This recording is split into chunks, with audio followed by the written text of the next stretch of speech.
So I just turned 30 years old, and because of this, I thought it would be a good idea to create a list of the 10 most important financial lessons that I learned during my 20s. And these lessons are centered mainly around education, investment, and setting priorities, and they are also going to be ordered from the least important to the more important of the bunch. Of course, all of them being very important, but let's just get started with lesson number 10, the 10th most important financial lesson that I learned in my 20s, which is that an emergency fund can save you years of unhealthy finances. Because things happen, your phone gets stolen and you need to replace it, your bank account is drained, like mine was a couple of months ago, and you have stuff to pay, or your car breaks, your refrigerator breaks, something happens that you of course need to cover immediately. And having an emergency fund saves you from having to take a loan to cover that unexpected expense. And if you were to take a loan, not only do you have to repay the loan, but you also have to pay interest on top of that. Depending on how big the loan was, maybe it would take you months or even years to pay it back. What's more, once you start investing your money, preferably you don't withdraw any money from your investment account until the maturity of that investment. So having an emergency fund protects you from having to dig into your investments. Now, the 9th most important lesson that I learned in my 20s, regarding finances at least, is that the internet is an incredible tool to generate semi-passive income. Because the internet removes two very important limitations that we have in real life that prevent us from scaling any sort of business, any sort of income that we may have. The internet removes the limitation of space and it removes the limitation of time. Think about it this way. If I were to create a course on personal finance and I wanted to give that course face to face, I have the limitation of space. How many people can I fit inside of a classroom? And I also have a limitation of time. How many hours a day can I use to teach personal finance? These two limitations are gone when it comes to the internet because there is no space. I can have 10 students, 100 students, 100,000, 1 million students enrolled in my course, and the internet is able to do that. Same with time. I can record my course once and through the internet distribute it to 100, 1 million, 10 million people without me having to use more time. And I have done this more than once actually, not only with my YouTube channel, this one is small, I have a bigger one in Spanish, but also I have done this for years, for almost 9 years almost right now, teaching software development through some courses that I have published on Udemy and so on. So the internet really is this one-of-a-kind opportunity that our generation has to generate streams of income that require little time from us and that really can give us a lot of freedom. Now, the 8th most important lesson that I learned in my 20s is that time is on our side. When we are so young, when we are on our 20s, we have so much time ahead of us that we can make mistakes and it almost won't matter. For example, I could choose the wrong career path at the beginning of my 20s and I can just find the right career path by iterating, by experimenting, because I just have so much time in my future. Also, when it comes to saving money, perhaps when I'm in my 20s, I feel like I'm not saving enough, that the amount of money that I am actually able to save month by month is just a very small amount, but most of the time, the years when I'm going to be making the most money are ahead of me in my 30s, 40s, or even 50s. So the amount of money that I save now is not as important as actually creating a habit, because it is in the future when I will be able to save a bigger amount if I created, of course, the habit previously, because my income is going to be that much bigger. And the same goes for investments. Maybe I made a mistake investing on some cryptocurrency that just disappeared. I can learn from that mistake and I have so many years ahead of me to make that money back and to actually invest that money and make it grow thanks to compound interest, which I still have decades ahead of me to work its magic. Now, speaking of investment though, the seventh most important lesson that I learned in my 20s is that education is the best investment. And it doesn't have to be formal education in a very expensive college in the US where I will have to borrow a lot of money and be indebted my entire life. Doesn't have to be that kind of education, but it does have to be some kind of education that teaches me or that makes me acquire abilities that will make me money for many years. Those abilities that allow me to get a job, not only to generate some streams of income, but to feel a part of a society and feel productive and have a reason for waking up in the morning, is going to be crucial. So of course I should invest mainly time, not necessarily so much money, but mainly time in learning those abilities. You could even have the very best investment plan so tailored to you that it is going to give you an amazing return, but without the capital, that incredible investment plan won't grow. On the other hand, you can have a slightly flawed plan, but if your income is big enough and you start to invest a good amount of capital because you have acquired the necessary abilities to generate good income, that is going to have a much bigger impact than a perfect plan with no money. Now, having said this, the sixth most important lesson that I learned in my 20s is that the best education is not found in schools, but universities are still important. So no, the best education is no longer found in schools, but rather on the internet. And I say this mainly because the internet is going to have the most updated information, the most updated education. Traditionally, universities take years to update their curriculum, so by the time you are actually learning at school, you're probably learning something that is already obsolete. That being said, universities are still very important to point you in the right direction. Me, for example, I have 2 degrees, one in finance and banking, one in computer science. And when it comes to computer science or software development, everything that I learned in school was already outdated, but school really actually points me in the right direction. So I was able to search for the right thing on the internet. It was on the internet where I learned most of the things that I actually applied at my job, but without school, without the university program, it probably would have been much harder for me to find the actually useful information. Now, switching gears a little in here, the fifth most important lesson that I learned in my 20s was that accumulating wealth is not the purpose of personal finance. And this was a very hard lesson for me to learn because at the beginning of my 20s, I had this idea that just being super rich and having millions and millions of dollars in my bank account was the thing that was going to make me happy or feel fulfilled.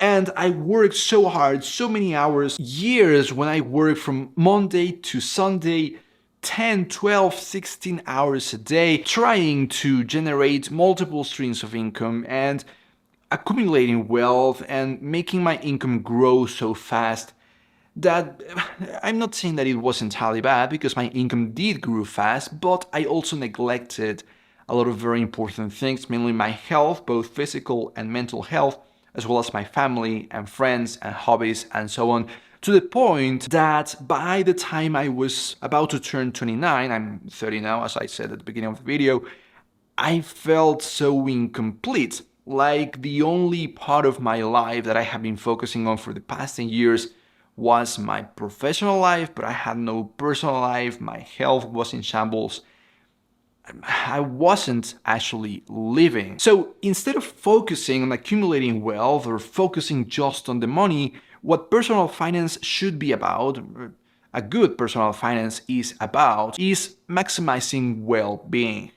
That is very difficult because it involves balancing a couple of very opposing things. Number one, saving money for the future, for when you can no longer work or when you no longer want to work, you just want to spend time doing things that you love. but also spending money now on things that you love now because you are young now and you probably are able to do things that you won't be able to do 10, 20, 30, 50 years from now. So indeed, finding this balance is difficult, but if I can give you a little bit of help in finding this balance for yourself, you should create a list of 1 to 3 priorities. 3 things, up to 3 things that you want to spend money on and that you know you won't regret spending money on that.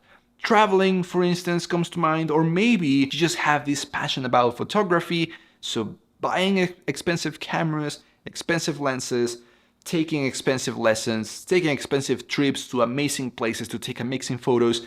You probably won't regret that because that is your passion. Even if it is expensive, that is a good thing to spend money on. And you have to be very determined with this.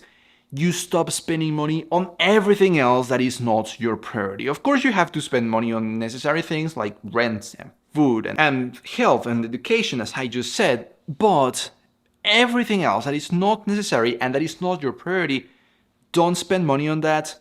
Instead, start using that money on that priority or start saving that money for the future. That is going to help you find that balance of spending now and accumulating wealth for the future as well.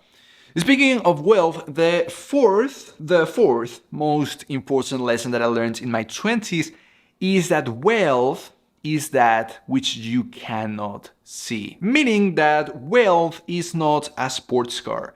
Wealth is not an expensive watch.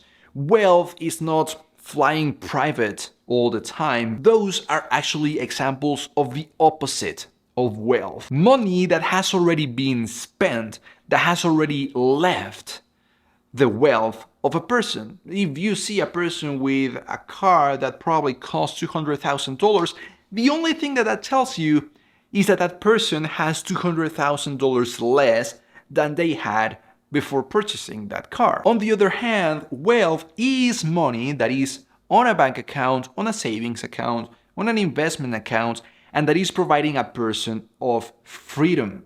Freedom mainly in the sense of time, months or years that that person could use for whatever they want.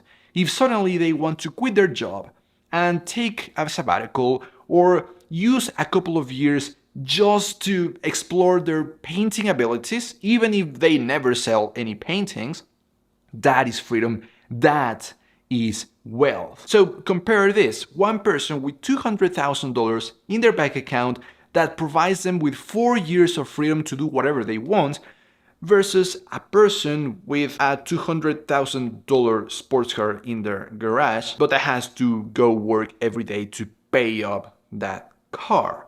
I would say that the first person is wealthier because they have more freedom. Switching gears again, the 3 most important lessons that I learned in my 20s have to do with investment. Starting with the 3rd most important lesson that I learned in my 20s, which is that investing is not a financial ability, but instead a behavioral ability. Actually, there is a quote by Warren Buffett that just goes hand in hand with this lesson that I learned that goes like this: if you cannot control your emotions, you cannot control your money. It is that simple. All of this translates into the fact that, again, investing or many money-related abilities are not financial, but instead behavioral. So for example, if you see your neighbor park a brand new car in front of you, controlling your ego is very important for your finances. Controlling your behavior, your emotions, and not go ahead and buy a more expensive car is very important for your financial stability, and it has nothing to do with math, nothing to do with numbers, nothing to do with finances at all.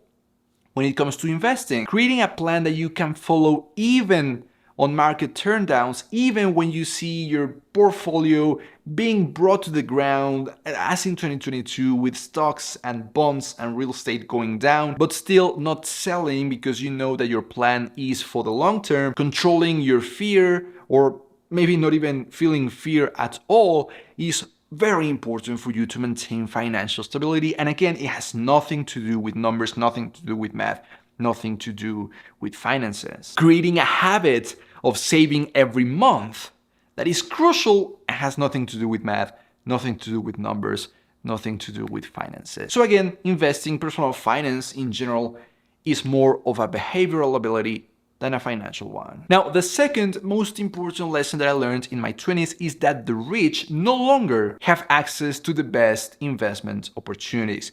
This is something that I grew up thinking, that only the rich had access to investment opportunities, or at least that they had access to the best ones. Maybe I learned thinking this because it was what Hollywood portrayed in their movies. Actually, even not so long ago, maybe it was actually true. Maybe that is why I thought that was true, because it actually was. For me, at least in Mexico, where I grew up, even 6 years ago, I wasn't able to create a brokerage account if I didn't have $500, which for me was a big amount of money when I was 21. If I hadn't been a student, I would have needed $5,000 just to create a brokerage account, just so I could start investing in stocks and ETFs and so on. Nowadays, that's no longer the case. I can even create accounts, brokerage accounts, savings accounts with just $5. That means that pretty much everyone can start investing, and the investment opportunities that I can find in there, ETFs, stocks, are the same that other people with $100 million have access to. True, people with $100 million, $1 billion, even $10 million, $1 million have access to many different opportunities. They have access perhaps to venture capital funds or specific funds for the ultra wealthy. They might even be able to create an account with a Swiss bank that regular people have absolutely no access to. But, and here is the key, those options are not better. There's a lot of data supporting this. There's a book called The Little Book of Common Sense Investing that talks about this. These sort of funds rarely behave better than just a passive investment in the entire market, than just a passive investment through index funds, so you can invest in the entire economy, and not just the US economy, the entire world's economy. You may of course hear about these venture capital funds that invested on Facebook or Uber or Apple in the very beginning, and those funds probably did generate multiple times their investment in those specific companies. What we don't usually hear is that those funds also invested in hundreds, maybe even thousands of other companies that went down. So some of those funds tend to actually generate annually in the long term less growth than just a passive investment. There may be some funds that actually do generate a bigger return annually in the long term than passive investment, but those are the exception, those are not the rule. This all brings me to the most important lesson that I learned in my 20s, that is, that investment should be simple. This is again something that I had to learn after years of trying it the wrong way. I grew up thinking that the only way to invest was to dedicate hours and hours a day to invest. My idea of investment was a Wall Street trader using 12 hours of their day placing bets, placing calls, yelling in the Wall Street floor, or maybe a millionaire person who had many different houses and apartments, real estate properties, and they were renting them and they had to collect rent and they had to keep searching for new tenants and keep searching for new opportunities. Again, this sounded like entire jobs, 8-hour, 10-hour, 12-hour a day jobs.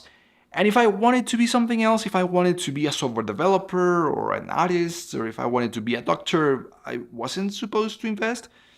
That is not the case. Everyone can invest, and that investment should be simple. You should be able to create a plan that allows you to invest by only dedicating 5 minutes a month of your time to that investment plan. I already have a video on how to start investing in 2023, how to create this plan from the ground up. I'm going to leave that over here in the top right-hand corner of the screen. But what's more, creating these plans, passive plans that require 5 minutes from you, tend to generate greater returns annually in the long term than those brokers traders that dedicate 10, 12, 14, 16 hours of their day to decide how to invest. That's not to say that traders or real estate people should not exist. That's their job, but that's the key here. That's how they generate income. You may generate income by being a doctor or by being